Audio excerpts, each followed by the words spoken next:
So if we can pull up their bios, then we'll continue. Um,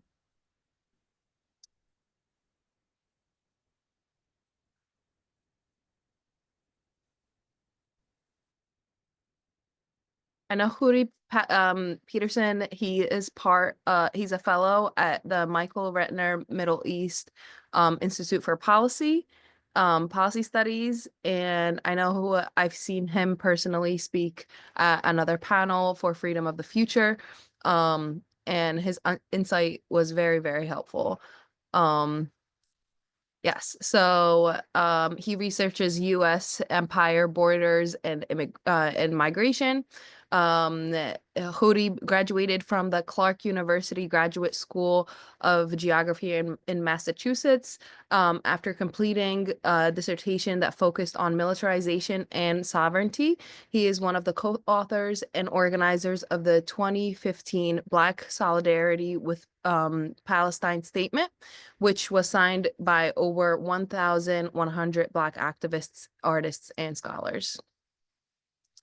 Thank you so much.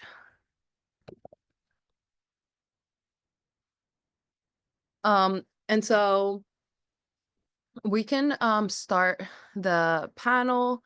I'm going to start with over a few questions. Like I've said before, we know that a lot of these panels kind of go over a lot of similar themes. And so please feel free to elaborate further on any questions or examples. But we're going to start out with, how do you see the histories of Black liberation and Palestinian resistance intersecting, particularly regarding the shared experience of dehumanization and criminalization by oppressive systems?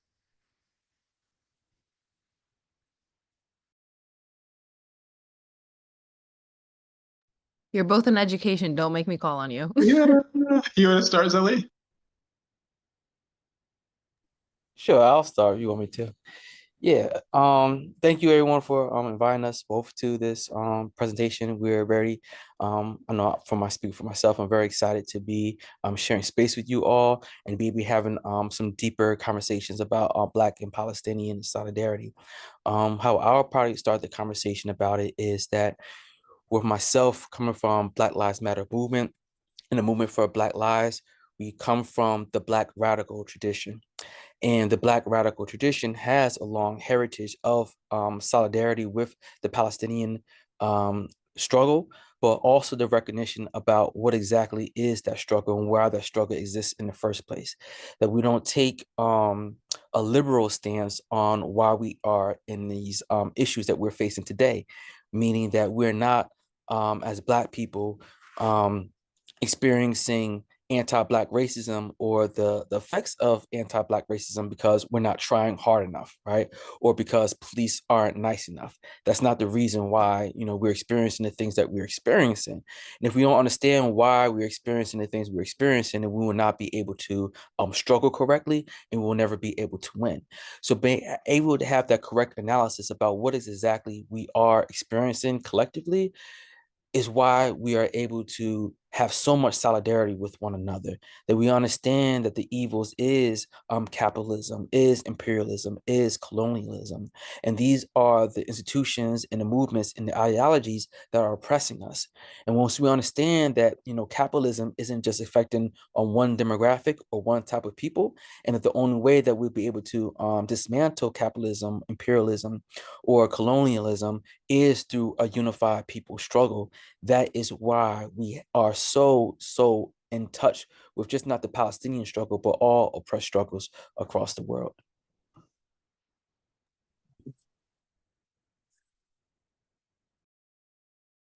Oh my gosh, so hard to unmute. Word, I love that. I'll echo the gratitude.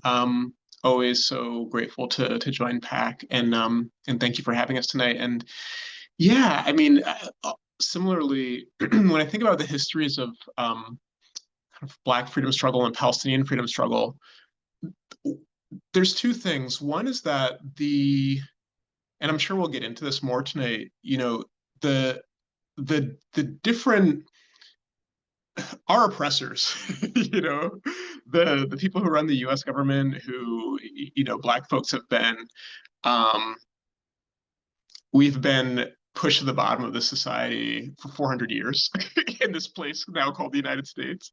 And then obviously the Israeli project really has no place for Palestinians at all, for the existence of Palestinians as a nation, within their vision. And so I think that they're aware of that. Like they know that about each other. Like, the people in Washington are like, oh, y'all are trying to manage this Palestinian population, and they're like, y'all are managing this black population, and you've been doing that for centuries. And they're like, let's work together. And what that means is that at different points in history and today, while we there are different Palestinian experiences and black experiences, there's some really straightforward connections, and they're not accidental. U.S. police train with Israeli forces, and that means that there are some similarities, and those similarities end up pushing us toward each other. So that's one thing. But then the other thing is that as both freedom struggles have reached for freedom, we end up finding each other. And I think that there's something about, Yeah. I mean, what Zellie said is so right. Like all freedom struggles, genuine freedom struggles, really at the end of the day, even if our oppressions might look differently, we really do all have an interest in all of us getting free.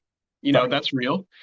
And like, I think there's something special actually about the Palestinian freedom struggle and the Black freedom struggle, because there's something very deep um about them both. I mean, like actually having Black freedom in this place, it's not like a minor or cosmetic change that would have to happen to the United States. If it was a kind of easy superficial change, it would have happened. We've been here for 400 years. You know what I mean? Like the fact Yeah. that it hasn't happened is evidence that anti-blackness is so central and deeply part of the whole US project.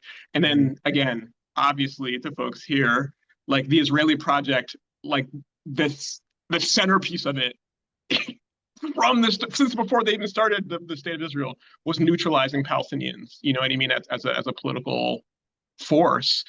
Mhm. I think that like the fact that you have to really deeply kind of interrogate what we're up against, we end up coming to each other, and it also has required us to be those freedom struggles to be really visionary, because like Palestinians have to imagine like what does return look like Mhm. this thing that they've built here called Israel. What is like imagining Palestinian freedom means you have to imagine something beyond today. And I think Black freedom is the same thing. You I think to imagine Black freedom in this place, it requires you to go beyond what you see in front of you. And I think that, yeah, because there's something so big about that, we just end up finding each other. So that's what I'll say about Black and Palestinian freedom and convergence. Yeah, love it. I really appreciate you mentioning the idea of imagination, because we think in a lot of tangible ways, but we can't come up with these ideas if we don't have like the brave notion of like we can imagine beyond our current conditions. You both touched on this a little bit, but the following question, I know you mentioned like police forces training with the IDF, and I know that there has been a lot of work and resistance against the rise of cop cities and where that funding and surveillance is coming from. And so related in that same vein, in what ways does systemic oppression uniquely impact our communities? And particularly in the ways that we resist the systems. And so to start that a little bit, I'm thinking of the Black Lives Matter movement and those protests and the protests that are happening for Palestine now. Yeah. Um, I think that when we have to think about surveillance, we have to understand surveillance as something that has always existed through the history of oppression, particularly when it comes to Black people, all the way back to slavery, where we were surveilled even as enslaved people, that we had to really be very careful and mindful about congregating, because if more than two or three Black people were congregating, um, even if they were freed people, that they could be subject to arrest and subject to harm. Um, so surveillance of Black people has always been a thing, and is a part of these systems of domination. In order to dominate you, they have to be able to surveil you. The thing about surveillance now has been so technologically advanced that surveillance is constantly happening. You're constantly being monitored, and it's a part of now of our generation no longer normalizing that surveillance, because everything that you use, whether it's your Instagram, your cell phone, everything can be surveilled at this time. So when the Black Lives Matter movement like first pretty much started, um, we didn't understand the type of surveillance that was happening at that point. Even those of us who were familiar with COINTELPRO and the surveillance that our elders and the ancestors experienced, we just did not, I think, at that moment, really understood the possibility of surveillance in that moment. And now we're able to see that surveillance now, particularly when it came to, the 2020 Black Lives Matter uprisings and the Palestinians struggle movement that was happening in the United States. The amount of surveillance that was occurring, and the harm and the violence that will come from after it. So I think as our struggles continue to evolve, the surveillance is continuing to evolve, and we have to be more strategic to be able to change with it, right? Because again, our generation, because social media has been so powerful, because we have been able to use social media as our platform, our way to share information, our way to get our news out, our way to get our education out, that we're also putting ourselves sometimes in danger by using that very same platforms. So we have to be able to say, all right, now this platform, even though it's helpful, is also putting us in danger. So how do we shift? How do we be able to shift and not say like this pathway has to be our pathway because we're used to it or because it works, but how can we now shift and find something else new? Like how he yourself imagine about using that imagination, not always being stuck in one particular way, but having that courage to say, all right, we always have to think about new emergent strategies.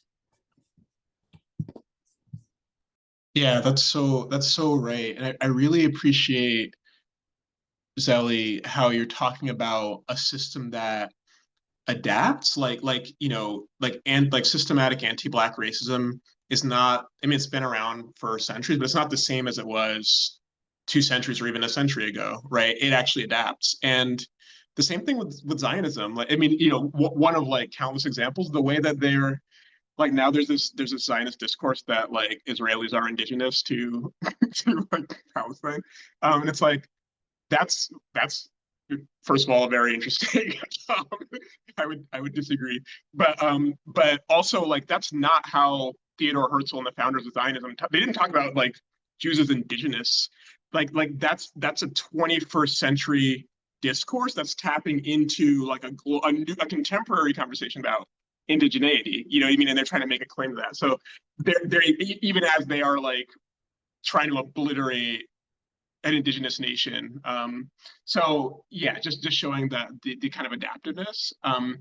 And yeah, Zelly spoke to surveillance. I'm just going to say, I mean, again, this is really obvious, but repression also, like it really, it to have this kind of situation where, you know, after 400 years of being in this place, like we really have not actually, we're not really citizens of I mean, for those of us who are, I have US citizenship legally, but in reality, US citizenship for Black folks is compromised. It's not full citizenship.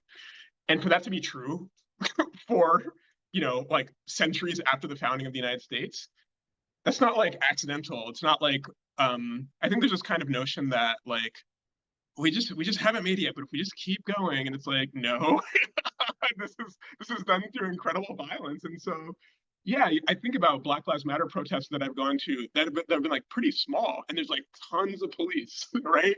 Or like, you know, when we had the uprisings in 2020 after the murders of George Floyd and Breonna Taylor, and we had the uprisings in 2014, after the murder of Mike Brown and Eric Garner, like they immediately deploy the National Guard.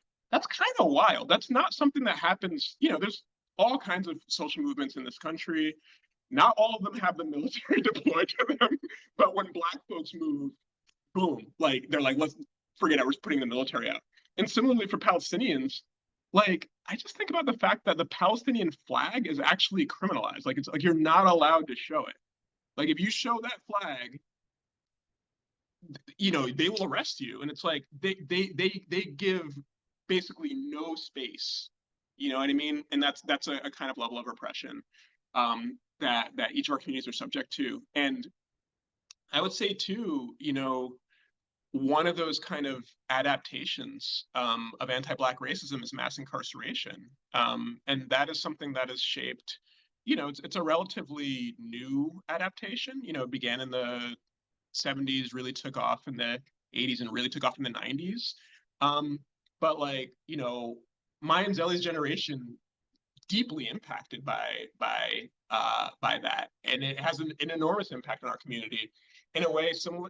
Like for Palestinian folks, the level of incarceration, for folks in Palestine, the ways that Palestinians movement is controlled are all around the world, the kind of travel documents and legal statuses that y'all are able to have. These are special forms of oppression that really target and impact our communities in really traumatic ways. But they haven't been able to stop us, so here we are. Thank you. I really appreciate you mentioning the deployment of the National Guard, because that was actually under Tim Walz. And when he was running with Kamala Harris, everyone made him out to be this like super progressive figure. But the reality is he was progressive with the exception of Black liberation. The reality is he did, have the National Guard. And so within the context, Khury, you mentioned the context of conditional citizenship, which I think directly relates to the criminalization of congregation that Zellie mentioned, and these systems of dominion. And we know that, they exist and they seem sometimes overwhelming, especially with the adaptation and advancement of technology. But at the same time, just like you said, they haven't been able to stop us. Can you share examples of how grassroots movements have successfully built cross-border alliances, or even cross cities or cross-state alliances between Black and Palestinian activists, for, inspiration, motivation, but also affirmation that, we're still working and we're working towards like a successful movement?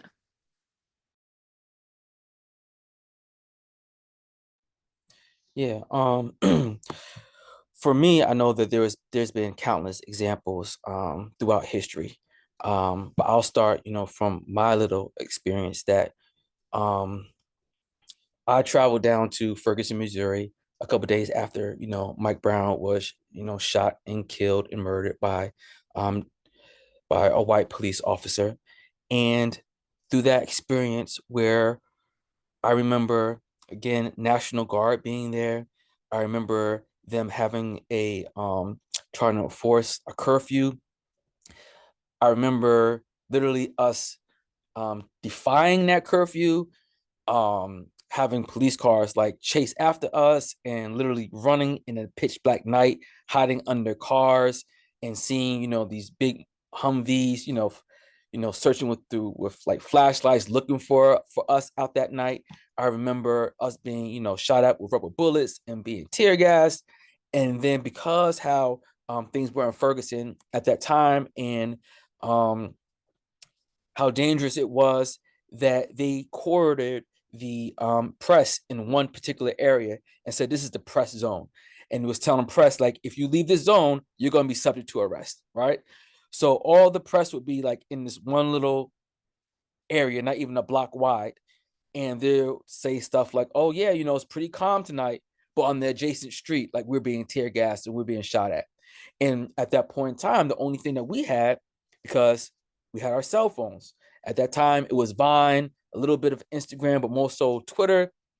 posting up those video clips about like, no, this is happening. We getting shot at, we getting tear gas, all these things. So you will see, I remember going home or going back to the motel, smelling like tear gas, smelling like sweat, smelling like freedom with our friends, and turn on the TV. And the TV, they're doing a press conference, say like no protesters have been, shot at today or tear gas. And then we're going on Twitter, posting all these videos, posting all these pictures. And then like 2 hours later, they have another press conference saying, yes, there was an incident, earlier tonight, we were shooting at people, blase, blase, because at that moment, that was the only thing that we had. And I remember specifically, in those moments, us receiving those, tweets from Palestinians about how to deal with the effects of being tear gas. And I remember how excited, how hype we were getting those tweets. We was like sharing it with one another. We were sharing it online, like, yo, this is so dope. They're telling us like how to deal with the situation. And for me, that was like such an empowering moment, because when you are the oppressed, you feel isolated, because part of oppression, part of the tactic of the oppressor is to isolate you, is to isolate your experience. So you feel that you are deserving of your oppression, and you feel that you have no support from anybody else, or that no one believes that you are deserving of freedom or deserving of humanity. But what happened there in that moment was not only us as Black people recognizing our humanity, but another oppressed people recognizing our humanity as well. And for us in that moment, who didn't experience that, that was a powerful moment. So even though our elders in the 60s and the 70s and the 80s or beyond experienced that Black and Palestinian solidarity, us as new activists, we didn't really experience it yet until that moment. And then I saw how that moment just continued on and just got stronger and stronger and stronger, with other activists the following year taking trips to Palestine, and just doing so much work where it wasn't just about saying like Black Lives Matter, we want freedom for Black people. It was about we want freedom for all people, and connecting all of our struggles together, because there was one common enemy of imperialism, capitalism, and colonialism. Yeah, right on. And yeah, I really appreciate that point about how each generation actually like it's like we have like this endlessly deep well of these histories of solidarity, but each generation actually has to discover it on our like we have to rediscover it and kind of reinvigorate it and make it our own too. And that 2014 2015 moment was so seminal, for exactly that. And you know I mean, Zellie really talked about all the key things that came together in that time, including after after the Ferguson uprising, like that year, 2014 to 2015, there were so many delegations of Black folks to Palestine, like so many delegations of Black clergy. There's a group called the Dream Defenders that went on a delegation that was extremely important that year. Um, and the one other thing I'll add, for that moment was in 2014 during the Ferguson uprising, which that coincided with an Israeli bombardment of Gaza that year. Like that summer, it happened at the same time. Um, I did not make it to Ferguson like Zellie, but I remember like checking out like at that time, if you would watch on the news what was happening in Ferguson, they'd be like top story, here's what happened in Ferguson, Missouri today. Next story, here's what happened in Gaza today. Like they were happening at the same time. And in the midst of all that, like in the midst of that siege of Palestinian folks in Gaza, there was not one but two written statements from Palestine in solidarity with the Black uprisings in the United States.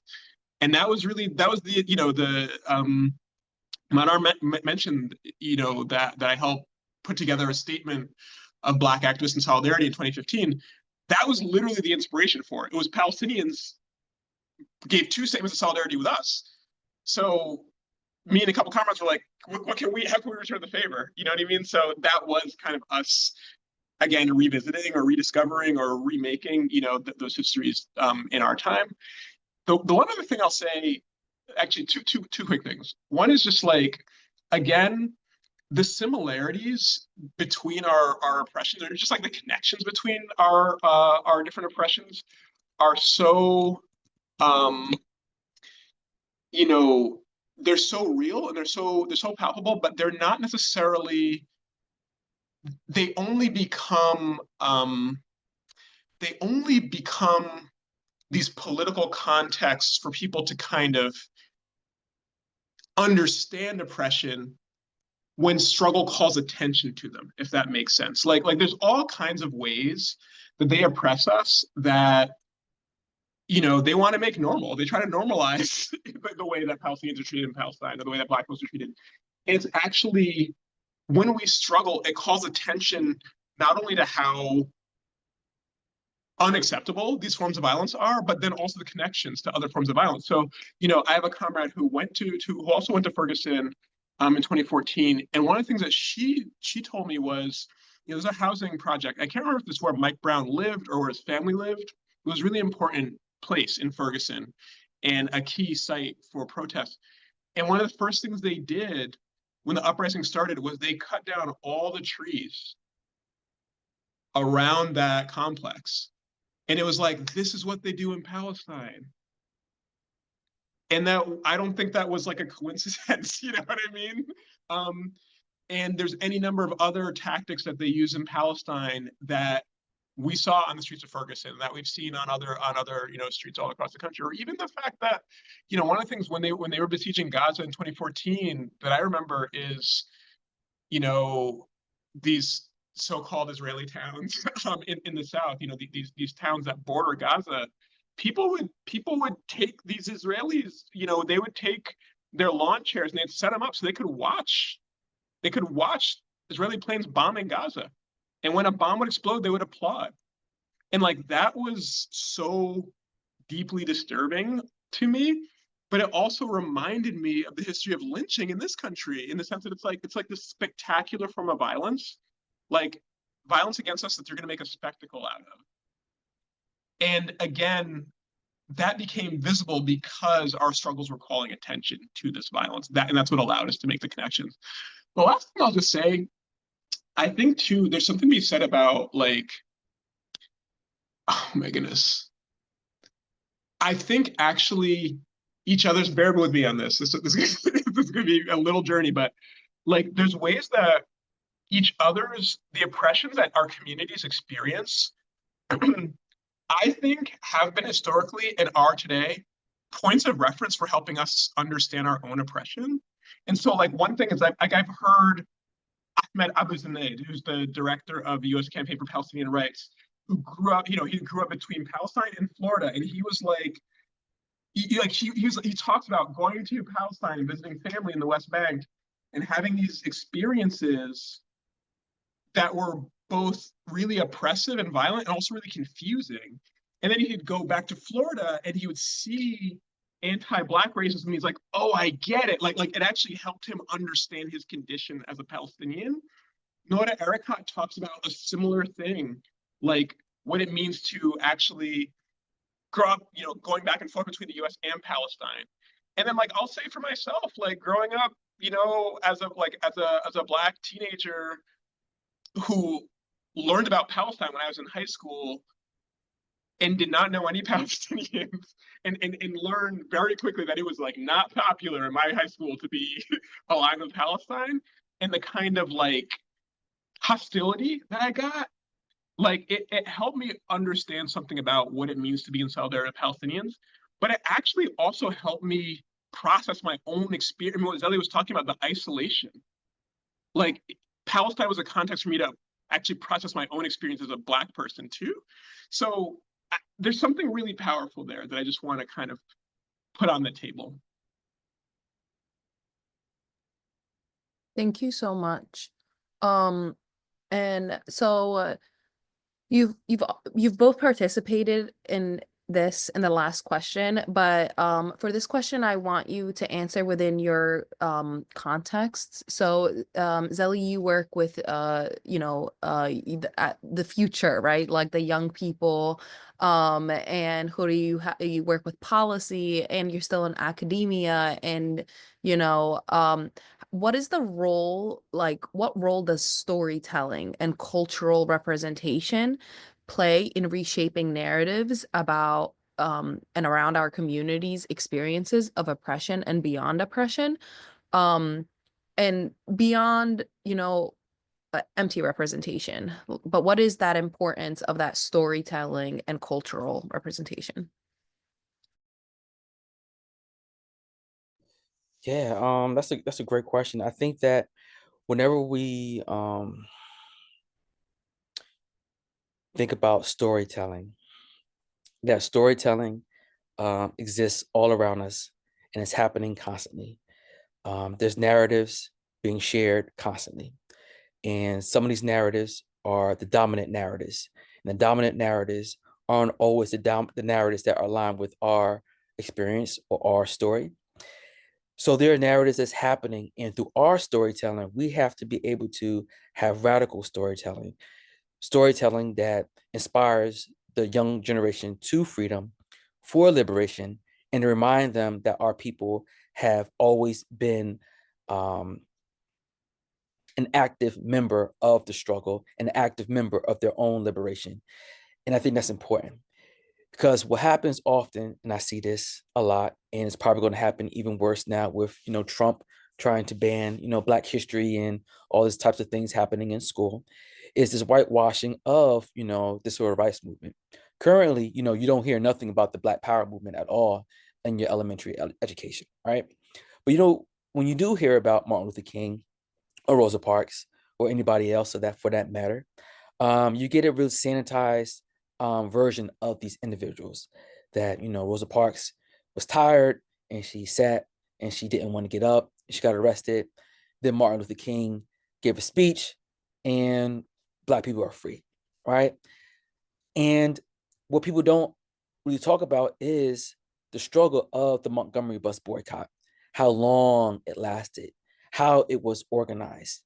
So I tell people all the time, is like, if Rosa Parks didn't exist and you was transported back in time, would you be able to replicate, the Montgomery bus boycott movement, right? You heard about Rosa Parks all your life, right? So if you learned about her all your life, won't you be able to replicate it? But they won't be able to replicate it because we haven't taught our people the real history about organizing. We always taught people that, change in history is made by great people, one great leader, when actuality is made by people just like us, just doing great things and being able to be organized and politically educated. So when we talk about stories, we talk about stories about freedom, we talk about stories about liberation, and we tell kids or tell youth that they are the leaders that they've been looking for, that they now have to wait for the next Martin Luther King or the next Malcolm X, that they are the leaders that they have been waiting for. And I think that's a big key part of storytelling, um, to tell kids that they have to create their own story as well. And that's a great part of the imagination, that radical imagination that we've been discussing about today. Mm, it's beautiful.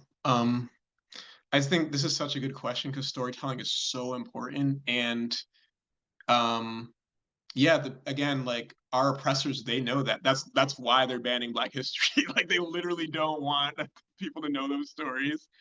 And I mean, for the Israelis, that's their whole deal is telling the story. That was like, I mean, talk about education. This was literally in my sixth grade textbook. I remember reading it, and it was like, like Jews were treated horribly in Europe, and the world decided they should have a state. And luckily, there was this empty desert, and they made it bloom. And like that was the story. And then what's really powerful is more people in this country than literally ever in U.S. history are able to challenge that story because it's like, wait a minute, this doesn't look like an empty desert. So it's like there's communities here, and it doesn't look like they're the oppressors. You know, there's this notion like Israel is this embattled, poor country surrounded by all these hostile Arab neighbors. Um, One thing too that's really interesting is thinking about storytelling and the way they do it. There's so many ways that there's so many ways that there's Zionist storytelling that actually taps into American anti-black narratives. So like one thing that you'll hear all the time when these American politicians are talking about why the U.S. needs to send weapons to Israel, the Israeli military, they're like, well, this was in a very dangerous neighborhood. It's a very dangerous neighborhood in the Middle East. And I'm like, dangerous neighborhood. Well, where have I heard that before? Oh, it's to describe our neighborhoods, right? Like they're really they're trying to they're telling a story for a U.S. audience, and they're trying to draw on the racism, that one grows up with here. So whatever. But that said, I think that one reason why we had this outpouring, last year in response to this genocide, in Gaza, is that actually part of this very strange moment in U.S. history is that I think Palestinians in this country, Palestinians and Palestinian Americans, have actually achieved entry into these, into academia and also into the media, such that Palestinians are able to actually narrate their own stories. So it's kind of a new thing actually, that on CNN when they're telling the story, whatever, they're telling the Zionist story, and then you have Nora Erekat on to be like, wait a minute, that's not true. On MSNBC, you have Ayman Moyadeen, who folks maybe know just got fired. He was just told today or yesterday that he was losing his show on MSNBC. This Palestinian, he's like the one Palestinian allowed to have a show, and they're like, no longer. Why? Because it's so powerful, actually. And this is not, Ayman is not like a radical. He's literally just a Palestinian who knows facts. And that it disrupted the Zionist narratives. So yeah, it just really speaks to, yeah, it's really, really wild, so intense. But it really speaks to the importance of storytelling, actually, and what happens when a group of people in the community can narrate their own stories, and how powerful that is. Yep. I also heard in the same vein, she's not radical, she's not the most progressive, but she also, I Joy forgot. Reid, Yes, Right. Joy Reid also lost her show, and she literally. was one of the very few people, and like I said, she's not like radical, but she did have Palestinian voices. She did post a couple times. And so even if you're not super outspoken, any hint of representation gets suppressed.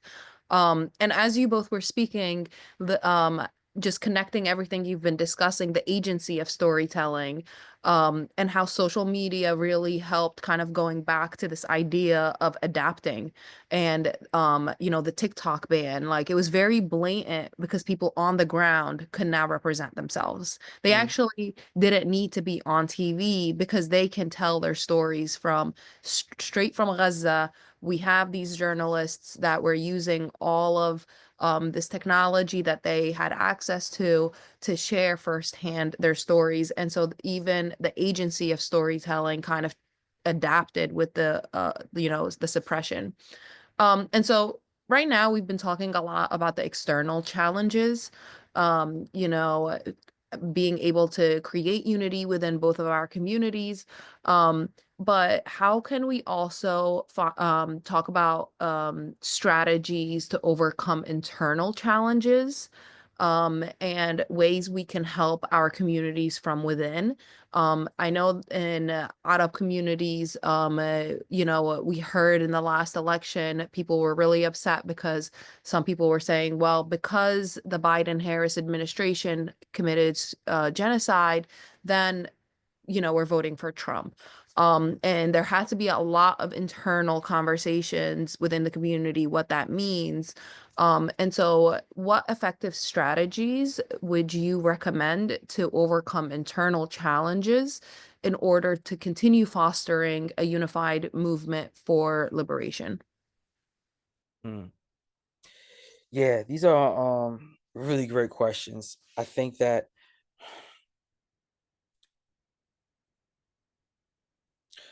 One of the things about oppression is that you forget sometimes the psychological damage and trauma that you experience by being an oppressed person, and what that trauma and that impact has on you psychologically, to the point where even though you want freedom, you don't necessarily want to jeopardize your own life to get that freedom. So for many people, when it comes to voting, they don't want to jeopardize their current standing, even if it means greater opportunities, if it also means that they're going to be impacted again. So we have a lot of people who still are heavily invested in the two-party system, because not only is that the only way that they know forward, but for them, it's the safest thing for them, because they know they've seen what happened to Malcolm X, they've seen what happened to the Black Panther Party, they've seen what happened to everyone else before them who tried to organize the people and try to build power outside of those structures. So this is fear among, I think, a lot of our people, and this complacency of waiting. Um, so you have a lot of people who will give that blowback, or when it comes to some of these politics, if I'm clear enough. So a lot of this political education has to occur in our community when we begin to really have those deeper conversations about, all right, that the Democratic Party isn't helping us, and that Republican Party is not going to help us either. So why are we still heavily going to be invested in the Democratic Party, even though the Mike Browns and the Trayvon Martins happened under a President Obama, and so on and so forth, and we still didn't get justice for those individuals. We're not going to get justice with a Democratic Party. We're not going to get justice with a Republican. So how can we reimagine what justice looks like and how to get it? And these are the deeper conversations that I think that the younger people are ready to have, right? Because that's why so many young people don't necessarily vote or not really invested in voting, because they will verbally tell you that what's the point of voting, right? Because they understand that voting is just running a rat race.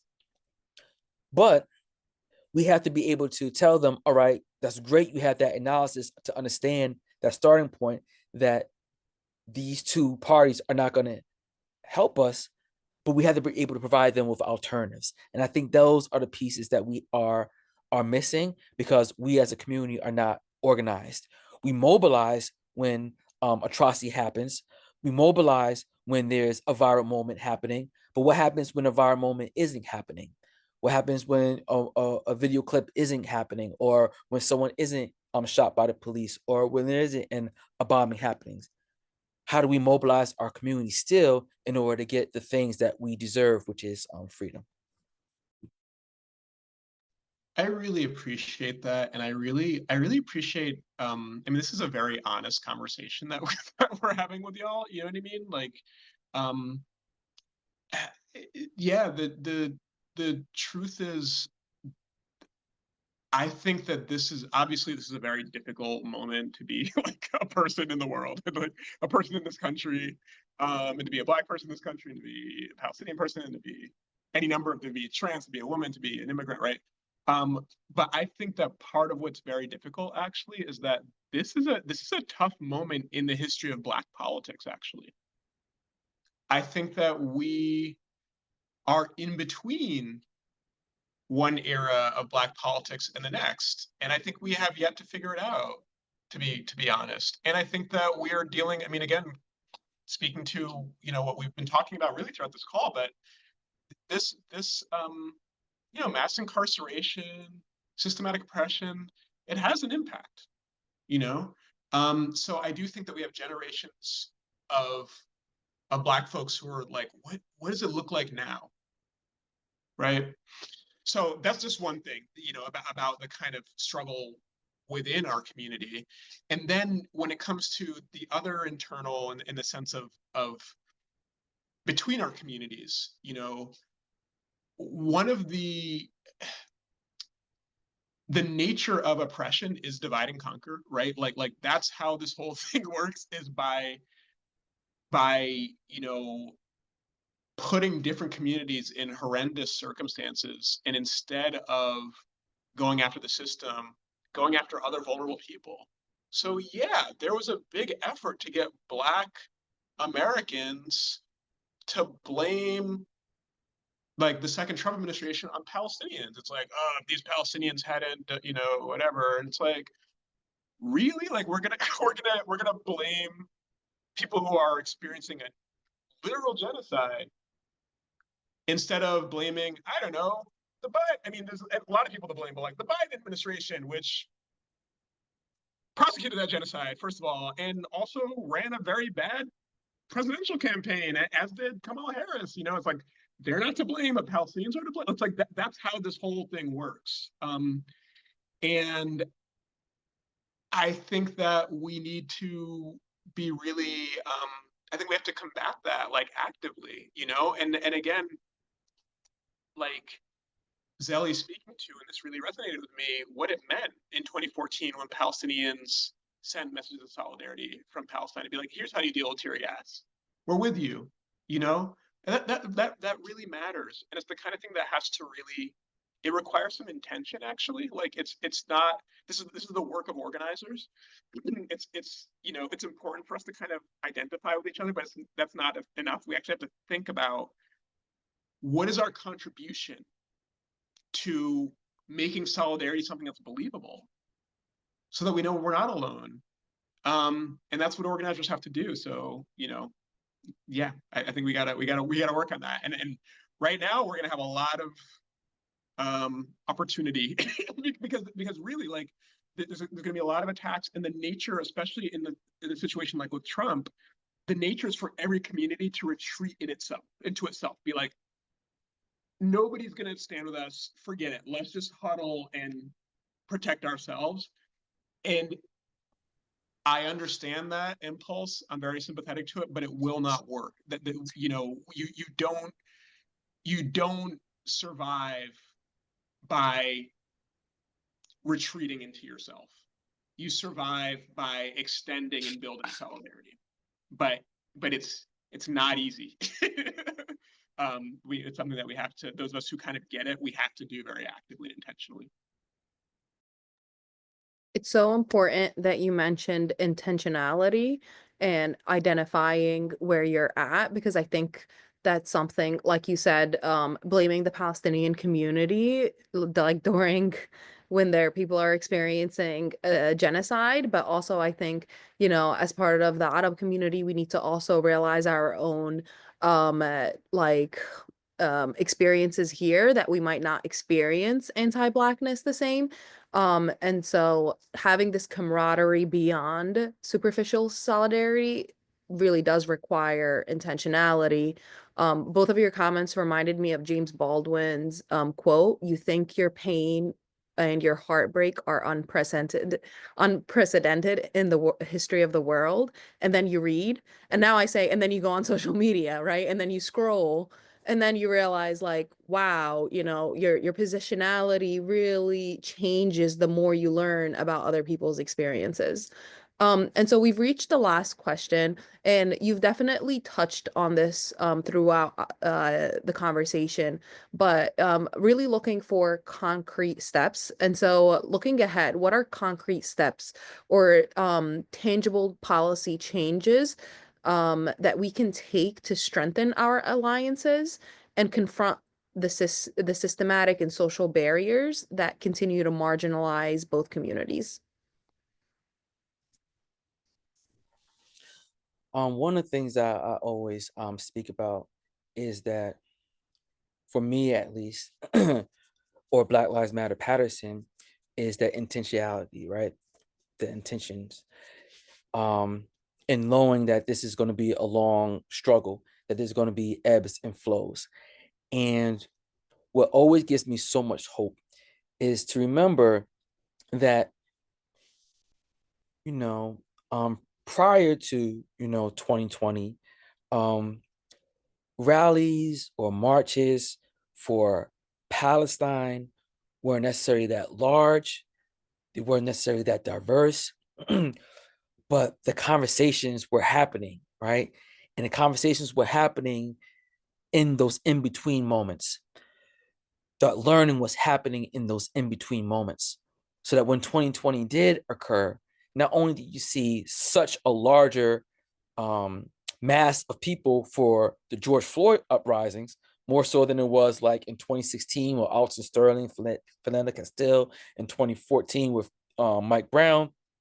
It was huge because those conversations were happening in the background, the education was happening.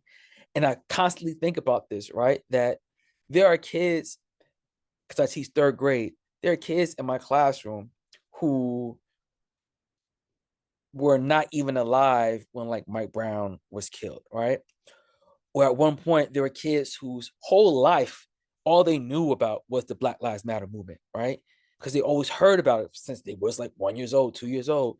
They was maybe going to marches as young people. And the same thing about this Palestinian struggle. Like me and you, all of us probably on this call, we weren't talking about or couldn't talk about Palestine in the same way that kids today are talking about Palestine inside their classrooms. That was like unheard of. So don't think that we're always in the same place, that we are moving ahead because these conversations are happening. And being intentional with these conversations, being intentional about your content creation, but also trying to be intentional about being involved in community and making community. One of the things that Black Lives Matter Paterson, we really are trying to do all the time is always be in community with the Palestinian community, with PAC, doing political education and doing mutual aid, just not being out there for a protest or being out there for a rally, but being visible all the time so that both communities see us at each other's events and know that we are not isolated, that we are alone, and that we are always in solidarity with one another. And I think there's power in that. Just recently, there was a plan by the Paterson City Council to fine homeless people sleeping in camps outside up to $2,000 or 90 days in jail if they're sleeping outside. So there was criminalizing poverty. And Black Lives Matter Paterson, we jumped up and say this is inhumane and this is just criminalizing poverty. But we understood that if it was just Black Lives Matter going up there, they'll just play like, oh, whatever, just Black Lives Matter. But we put out a sign-on letter, and on the top of that sign-on letter is PAC, right? And that to me is shows the power of organizing, because once they saw this sign-on letter, not just with like Black Lives Matter Paterson or Black organizations, but they had PAC, the Hispanic Multipurpose Culture Center, New Jersey Alliance for Immigrant Justice was on there, so many different organizations. Then the city council, who had did the first reading, passed it like 6-1. All of a sudden, everyone changed and it failed. And they're all like, "Oh no, we don't want this because it criminalizes poverty." I'm like, last week you were saying something completely different. But that was the power of organizing, and it wasn't because a Black person got shot and killed. It wasn't because there was someone who got shot by a sniper in Palestine. It was about us organizing together because we saw the humanity of each other here, as well. And we find for our humanity, whether it's our humanity here in the United States or our humanity anywhere else our feet touch the ground. Man, that's such an incredible example of organizing and solidarity. Um, yeah, in terms of concrete steps, like there's unfortunately no shortage of policies that need to change. The most straightforward one, I think, in terms of Palestine, is like stop U.S. weapons to Israel. And we're just gonna have to keep on demanding that until we win it. And what's wild is that last year the majority of Americans agreed, which again, I just want to like I mean, Zellie was talking about what it means for kids to grow up in a world where Black Lives Matter is just like part of life. Now there's kids growing up in a world where the majority of Americans support stopping U.S. weapons to Israel. That's why, like, I did not see that happening at this point in my life. You know what I mean? Like that's really profound, and I think we really have to actually like reckon with what that there's an opportunity there that I don't think our movement is fully grappled with actually, and so we need to think about that.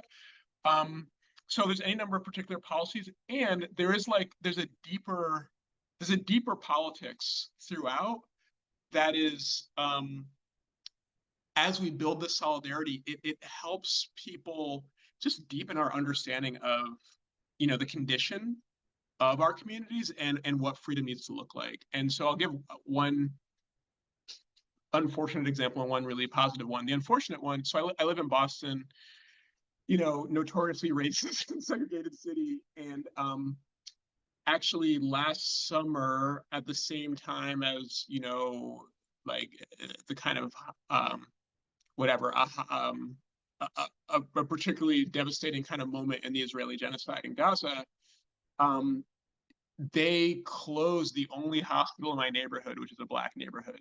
Um, and they were like, we just don't have the money, to keep this hospital open. And what I was thinking about, of course, was actually, I went to a hearing, a community hearing, that the city had and the state had about closing the hospital, where they said they didn't have the money. And on that same exact day, the Senate approved more billions of dollars for weapons for Israel. Um, so that's a really obvious connection. And the other obvious connection was just thinking about how every hospital in Gaza was systematically attacked and invaded. You know what I mean? It's like the same country that allows for the destruction of hospitals in Palestine closes hospitals in Black neighborhoods in this country. Um, and actually, a few days later, the story got even worse because there was a hospital in another part of Boston that's a white neighborhood that was also supposed to close. And then the state came up with the money. They were like, oh, we're actually going to save this one.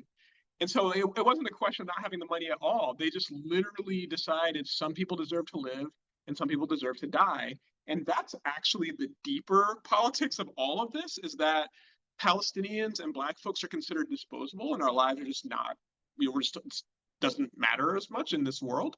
And then like white Americans, Israelis, like their lives are supposed to matter more. And it's really dark, but there's a really important lesson there actually, that yeah, I think that we have to draw out, because a world a world in which, not just where Palestinians are free, but even before that, a world in which we stop U.S.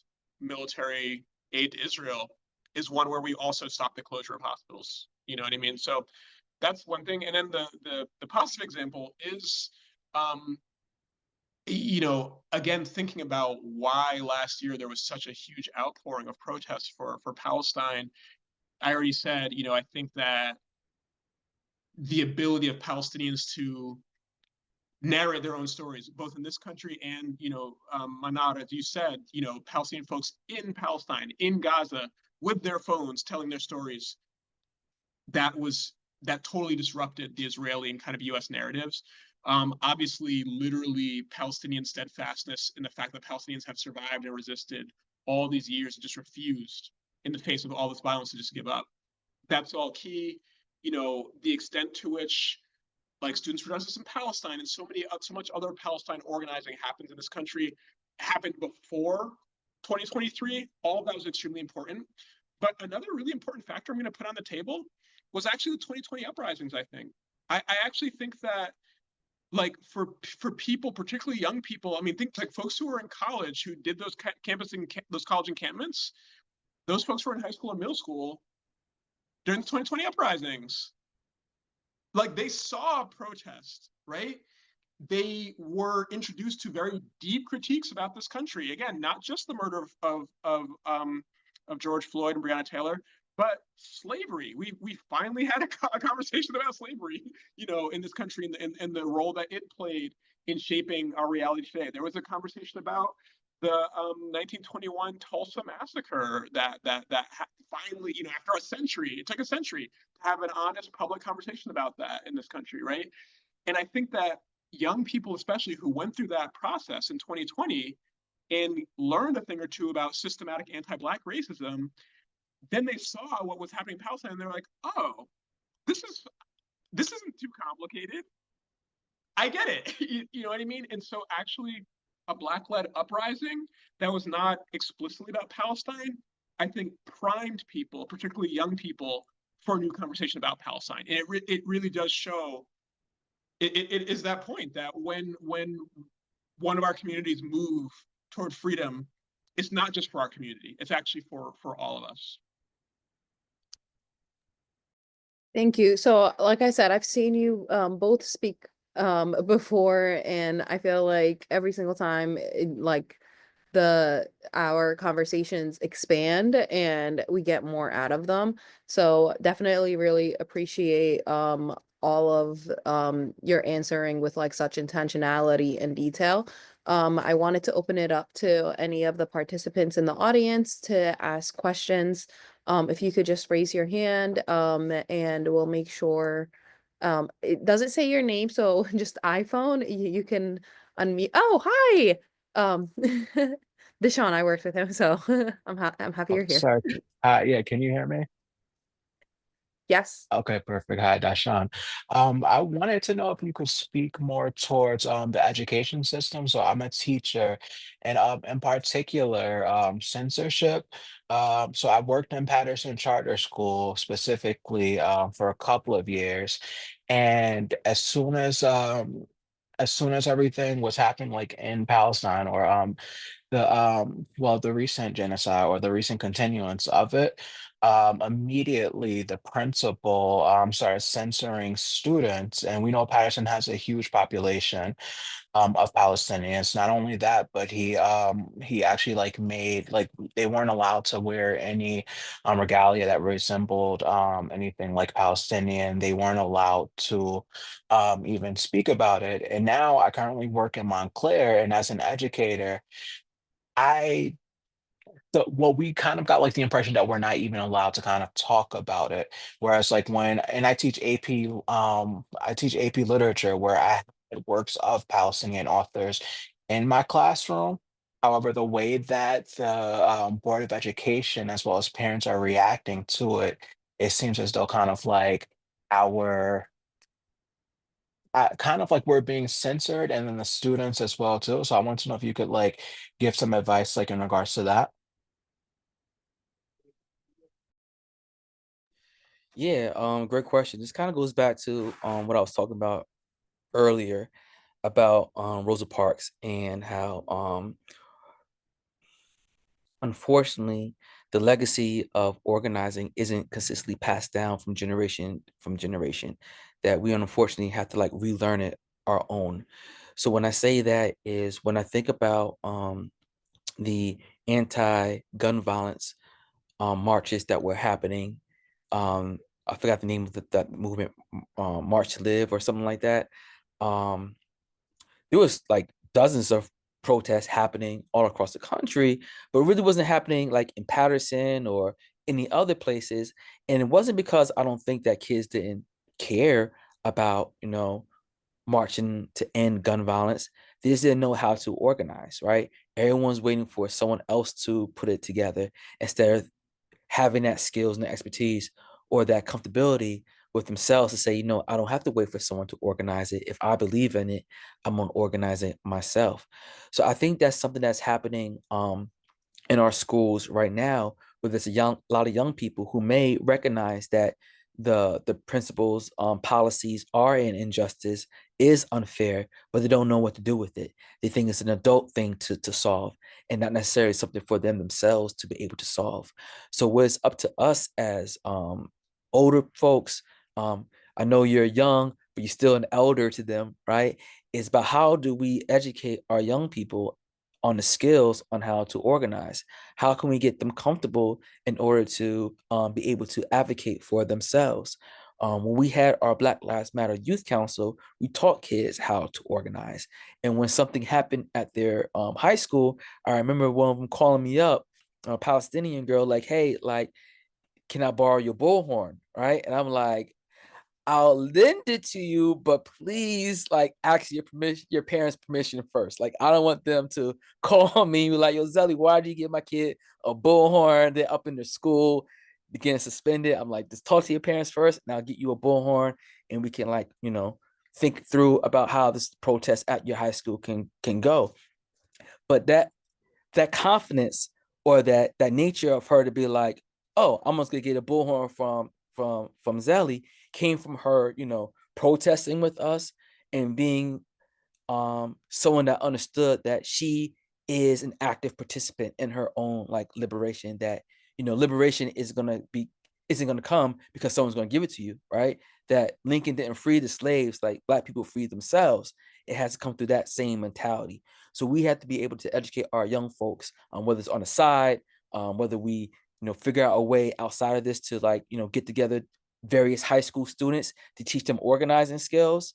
I think that's going to be a very crucial step, because we're always organizing young adults, but how can we also teach young folks how to organize, because they are experiencing injustices themselves. So hopefully that kind of answered your question. It's beautiful. In fact, one thing I'll just add is like on the censorship piece, which is, man, like this is a really, I mean, shout out to teachers, honestly, always, like every single day. This is an especially challenging time to be a teacher, I think.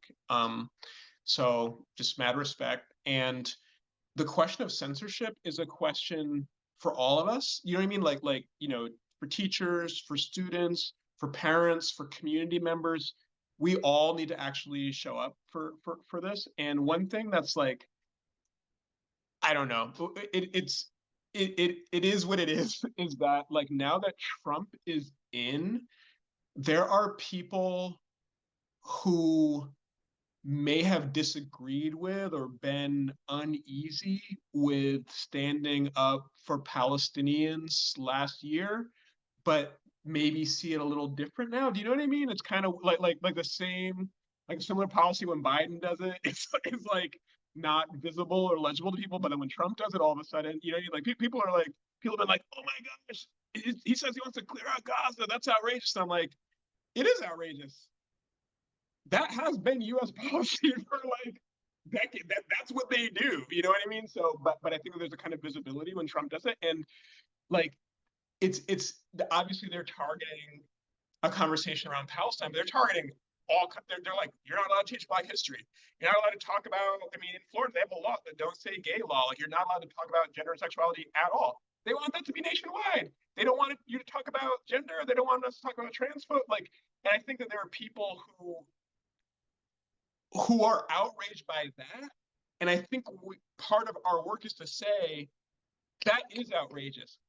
And if you think that Black history deserves to be taught, you also need to support a conversation around Palestine too. Do you know what I mean? Like these actually have to. It's what Dr. King called the indivisibility of justice. You know what I mean? Like it's not. We can't say like, yeah, we can talk about Black history, but we can't talk about Palestinians. That's not how this works. You know what I mean? If we're going to defend our right to talk about gay folks and Black history and trans folks, then we need to talk. Palestine has to be in there too. So yeah.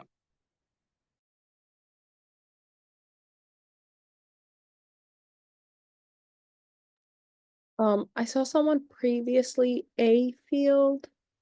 If you're still interested in asking your question.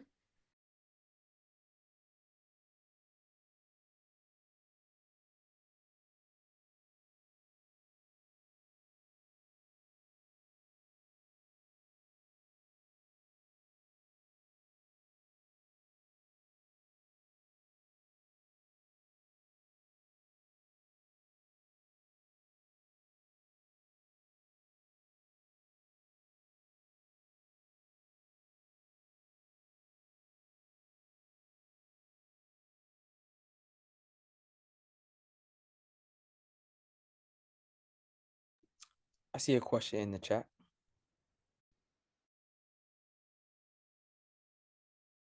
Manad, you're muted.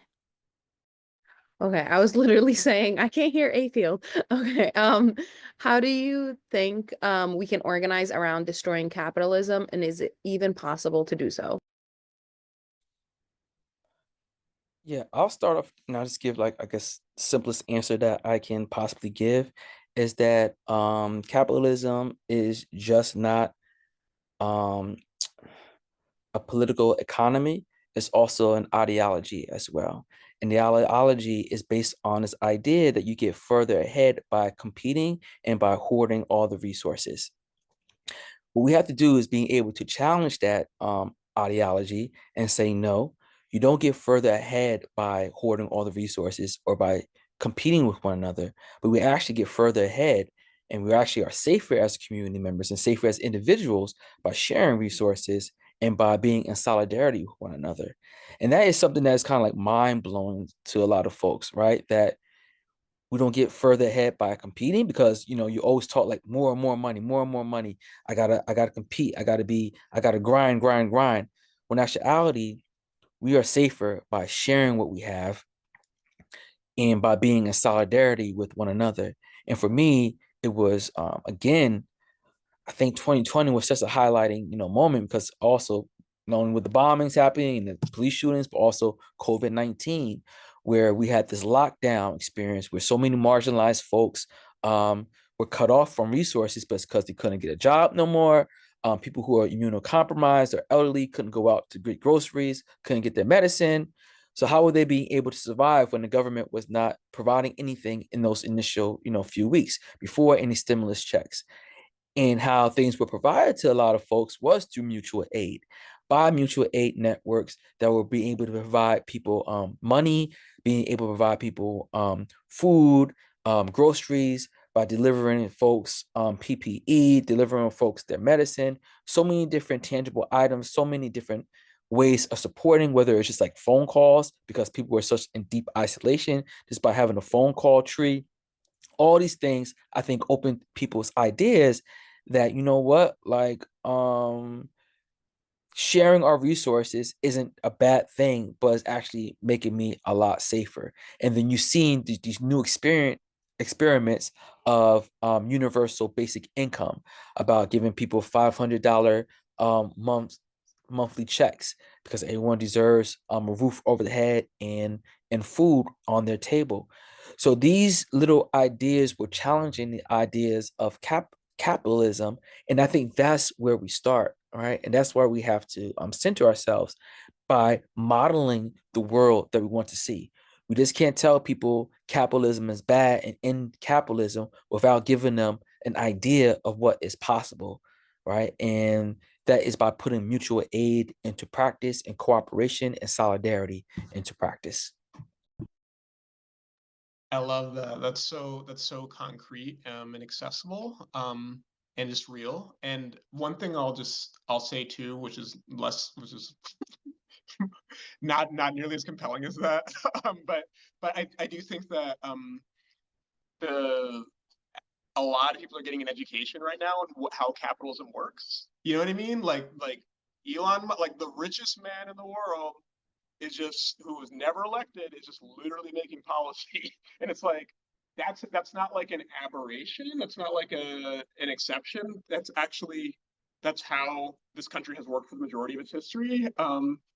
That's how it has worked even in our history, just wasn't quite as naked and crude as it is right now. So I think that a lot more people are going to can make those connections between whatever injustice you hate and the whole just kind of system of injustice. And the one thing I'll say, like, I'm an anti-capitalist. I think that it really, like, people will raise these questions and come to these conclusions at different paces, and like that's okay. We all like I didn't start out as an anti-capitalist. Nobody starts out being like, we have to get rid of capitalism. You know what I mean? Like that's something you conclude eventually. Um, if you do, and then there's plenty of people who I work with, who I love, who have not, they're not they don't they're not we don't share the same exact outlook, and that's okay too. But I just think that it requires some patience, because I think that a lot of folks who've drawn, even on a more basic level, the connections that we're talking about tonight about the Black freedom struggle and the Palestinian freedom struggle, that's something that we learned. Like, you don't start out with that knowledge, you come to that. And I think it's helpful, or at least for myself, to kind of reflect on my path and what brought me to where I am. and my gratitude for the fact that folks who had drawn bigger conclusions than me were really patient with me as I was figuring it out. So I wanna offer that because we really are facing such a catastrophe, whether we're talking about Palestine, whether we're talking about Black America, we're talking about climate change, whether we're talking about the deregulation, we're facing, whatever. Folks know what we're facing. I don't even need to go into it. And it feels so urgent. And it is urgent, but I think that it requires some patience on our part as well to kind of collectively come to an understanding of these things and then figure out solutions because they're complicated and they're complex and it takes some time. I know we're nearing that 7:30 mark. I just wanted to double check with A Field. That would be our last question. If you had your question still.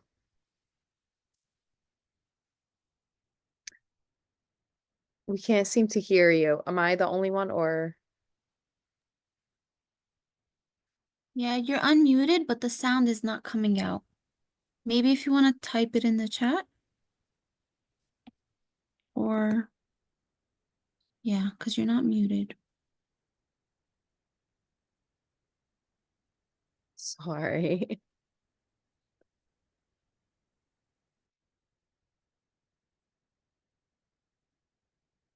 We still can't hear you.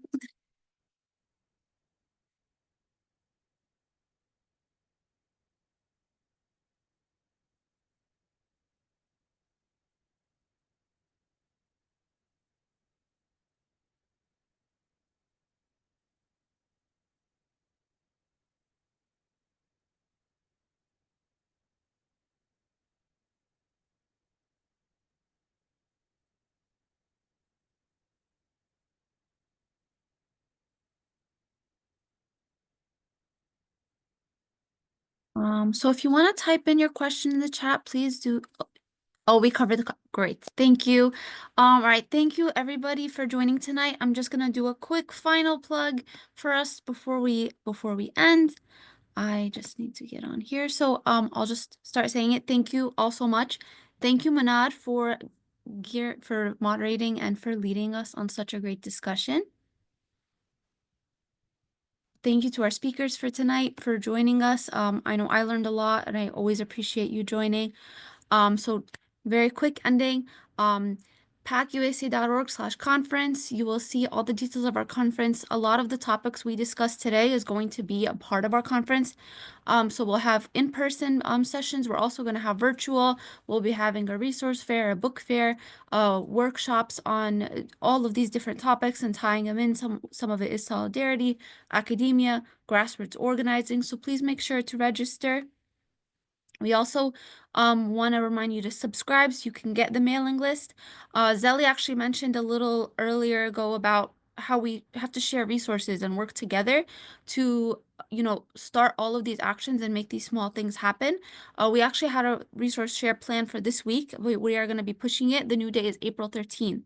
So make sure if you're local to please come out. And that a lot of what we discussed today with that is what will be discussed in the resource share. We also always appreciate support for PAC's work. We are a nonprofit and really none of what we can do can happen without the support of the community. And with that, we also encourage volunteering and involvement. I mentioned earlier before we started the Action Collective and the Community Task Force. You could also sign up to be a general volunteer. And of course, follow PAC for all of our updates for events like this, in person and virtual.